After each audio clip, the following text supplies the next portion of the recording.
Yo, what's up guys? Tey dañu ñëw pour installer terre bi dañ ko bëgg a dugal ci biir donc léegi comme fii ñun zone bi ñu nekk zone bi dafa bëri humidité quoi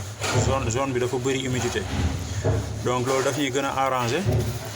ndaxte suñu terre bu boobaa du ñu am problème du ñu am jafe-jafe yu bëri parce que yenn zones yi souvent dafay sec day sec trop donc léegi da ngay obligé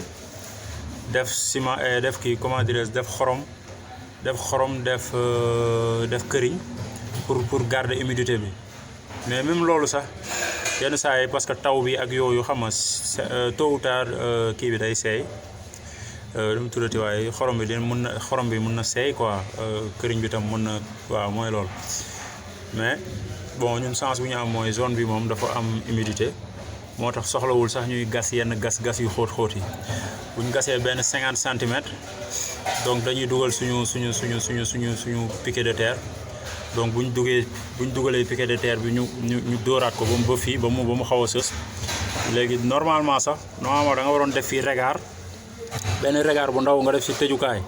donc léegi avantage boobu noonu mooy boo toogee 1 an 2 ans wala 3 ans nga testé sa terre kiiwul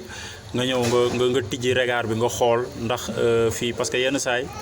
affaire yi mun na fii bañ a lii mun na teqeeku wala mu yàqu wala yenn détails ak yooyu donc ñu def ci regard parce que ñun ñoom d'habitude dañuy suul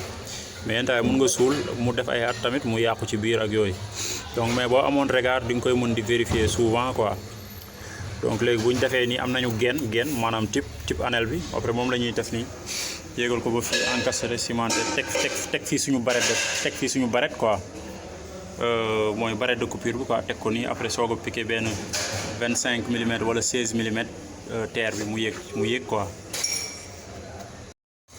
bon léegi dóor nañ ko par exemple dugal nañ ko ba fii donc diggante mook sol bi def na benn 10 cm benn 5 cm donc xam nga fii c'est accessible donc léegi dañuy def fii suñu benn regard peut-être boo xamante ne à l'avenir mun nañuy ñëw di vérifier ndax kii na donc léegi dañ ciy def suñu genn donc léegi dañ koy dugal nii dugal ba fii après ñu monter fii suñu barrette de coupure